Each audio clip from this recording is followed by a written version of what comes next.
Conversando com Deus, livro 1, capítulo 4. Continuação da narrativa. O autor. Puxa vida, como o Senhor me inspira. Deus. Bem, se Deus não pudesse inspirá-lo, quem poderia? O autor. O Senhor é sempre tão irreverente? Deus. Eu não pretendia ser. Leia novamente. O autor. Ah, entendo. Deus. Sim, contudo, não haveria problemas se eu estivesse sendo irreverente. Haveria? O autor. Eu não sei. Estou acostumado com um Deus sendo um pouco mais sério. Deus. Bem, faça-me um favor. Não tente reprimir-me. A propósito, faça a si mesmo próprio o mesmo, por favor. Acontece que eu tenho um grande senso de humor, e eu diria que você também precisará ter quando se der conta de que todos vocês fizeram com as suas vidas, não é? Quero dizer, às vezes eu só posso rir. Mas não faz mal, porque sei que no final tudo dará certo. O autor. O que o senhor quer dizer com isso? Deus. Quero dizer que você não pode perder neste jogo. Não há como errar. Isso não é parte do plano. Não há como não chegar ao seu destino. Se Deus é o seu alvo, tem sorte, porque Deus é tão grande que você não pode errar. O autor.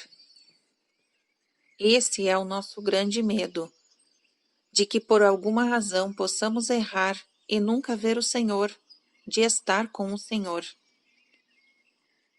Deus. Você quer dizer ir para o céu? O autor. Sim, temos medos de ir para o inferno. Deus. Então vocês se colocaram no inferno para evitar ir para lá? Que estratégia interessante. O autor. O Senhor está sendo irreverente de novo. Deus. Não posso evitar. Toda esta história de inferno faz ressaltar o pior de mim. O autor. Credo, o Senhor é realmente engraçado. Deus. Você demorou esse tempo todo para descobrir isso? Tem olhado para o mundo ultimamente? O autor. Isso me faz lembrar de outra pergunta. Por que o Senhor não conserta o mundo, em vez de deixá-lo ir para o inferno? Deus. Por que você não faz isso?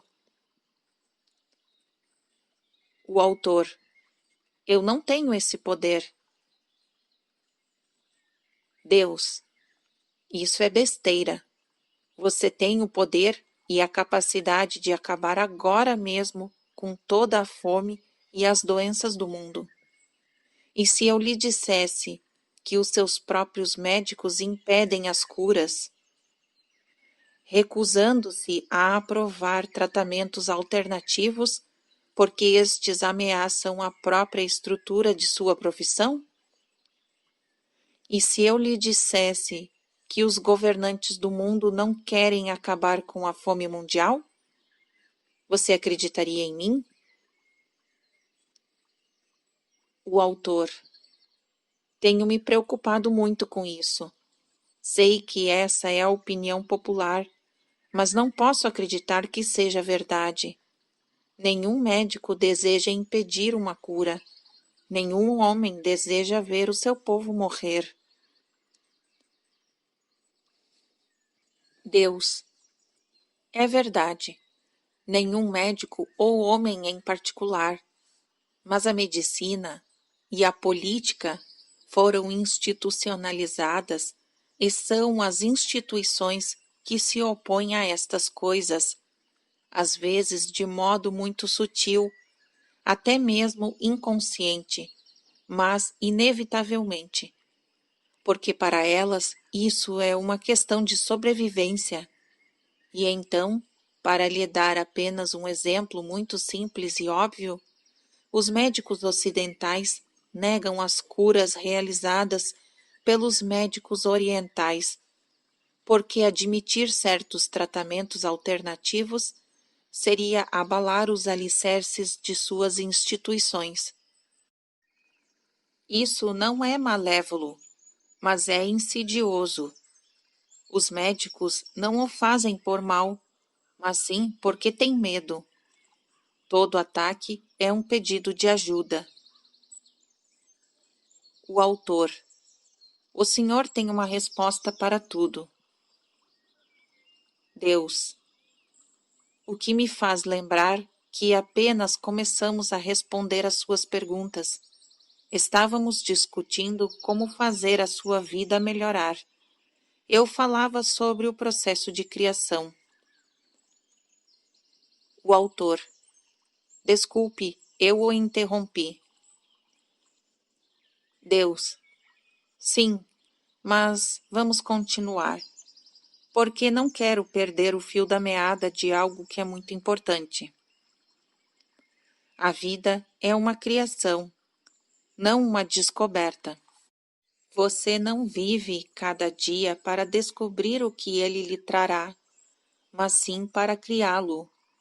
Cria a sua realidade a cada minuto, provavelmente sem saber. Eis porque é assim e como funciona.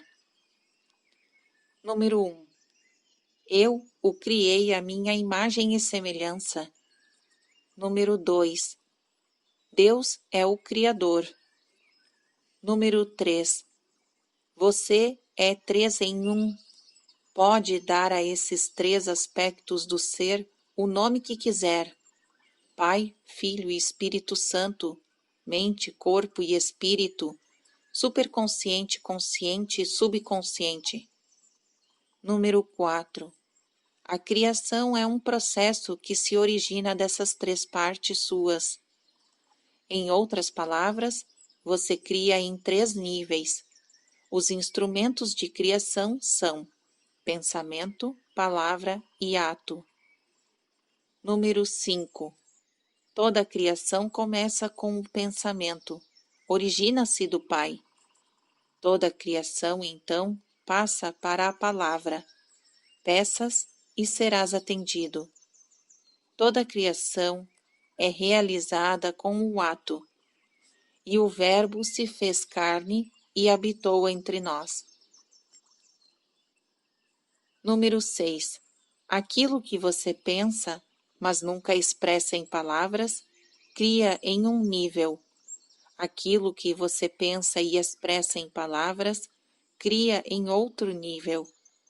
Aquilo que você pensa, fala e faz, torna-se evidente em sua realidade. Número 7. Pensar, falar e fazer algo em que você realmente não acredita é impossível. Por isso, o processo de criação deve incluir crença ou conhecimento. Isso é fé absoluta. Está além da esperança. É saber com certeza, pela sua fé, que serás curado. Portanto, a parte ativa da criação sempre inclui o conhecimento. É uma clareza total, uma certeza absoluta, uma aceitação completa da realidade de algo. Número 8. Esse ponto de conhecimento é de intensa e incrível gratidão. É uma gratidão antecipada, e talvez seja a verdade mais importante da criação, ser grato antecipadamente por ela. Tê-la como certa não só é justificado, como também incentivado. É o sinal claro da maestria. Todos os mestres sabem antecipadamente que o ato foi realizado. Número 9. Aprecie e louve tudo que você cria ou já criou. Rejeitar qualquer parte da criação é rejeitar uma parte de si mesmo. Seja o que for que estiver agora se apresentando como parte de sua criação, deve ser reconhecidos e louvados. Sinta gratidão pelo que criou. Não o condene. Maldito seja, porque isso seria condenar a si próprio. Número 10. Se houver algum aspecto da criação de que você não gosta, louve-o e simplesmente mude-o. Escolha novamente. Faça surgir uma nova realidade. Tenha um novo pensamento. Diga uma nova palavra. Faça uma escolha nova.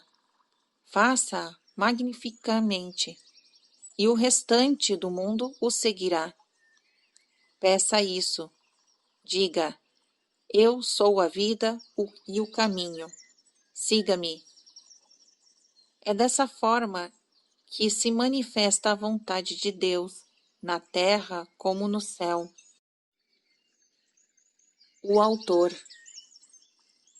Se isso é tão simples, se só precisamos desses 10 passos, por que não funciona assim para muitos de nós? Deus. Realmente funciona assim para todos vocês. Alguns usam o sistema conscientemente e outros inconscientemente, sem ao menos saberem o que estão fazendo. Alguns de vocês caminham atentos e outros como sonâmbulos.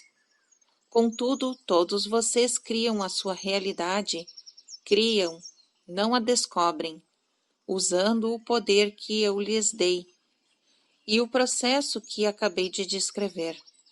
Então, você perguntou quanto a sua vida iria melhorar, e eu lhe dei a resposta.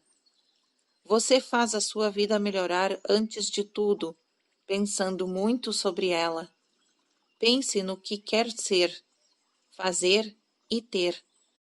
Pense com frequência sobre isso, até ter tudo muito claro em sua mente. E então, não pense em mais nada. Não imagine outras possibilidades. Tire os pensamentos negativos de sua mente. Livre-se de todo o pessimismo e de todas as dúvidas. Rejeite todos os medos. Discipline a sua mente para fixar-se no pensamento criativo original. Quando os seus pensamentos forem claros e constantes, comece a falar deles como verdades. Repita-os em voz alta. Use uma grande afirmação que faz surgir o poder criativo. Eu sou.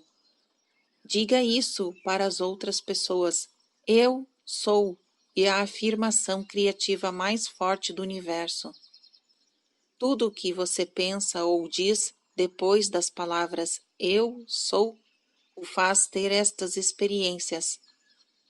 Não há outro modo no universo de saber como funcionar. Não conhece outro caminho a seguir. O universo reage a eu sou, como faria um gênio a uma lâmpada mágica. O autor. O Senhor diz: livre-se das dúvidas, dos medos e de todo o pessimismo, como se estivesse dizendo: pegue para mim um pedaço de pão. Mas é mais fácil dizer do que realizar estes atos. Livre-se de todos os pensamentos negativos. Poderia ser como: Subo ao Monte Everest depois do almoço? Isso é muito difícil. Deus. Fazer bom uso dos seus pensamentos, exercer controle sobre eles, não é tão difícil como poderia parecer, como não é subir o Monte Everest. É tudo uma questão de disciplina, de deliberação.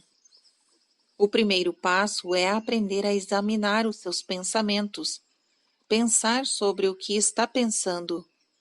Quando você se der conta de que está tendo pensamentos negativos, pensamentos que negam a sua ideia mais elevada sobre alguma coisa, pense novamente.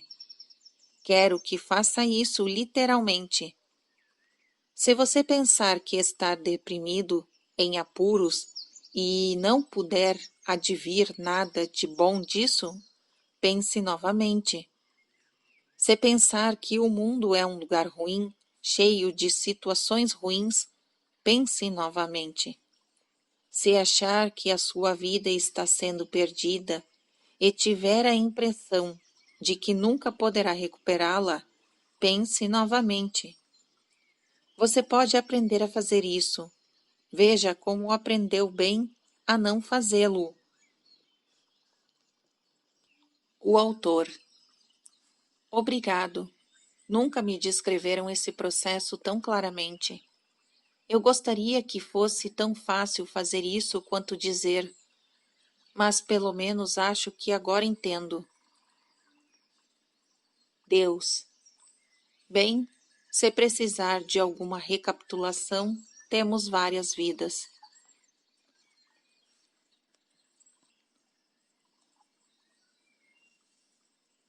Fim do capítulo 4.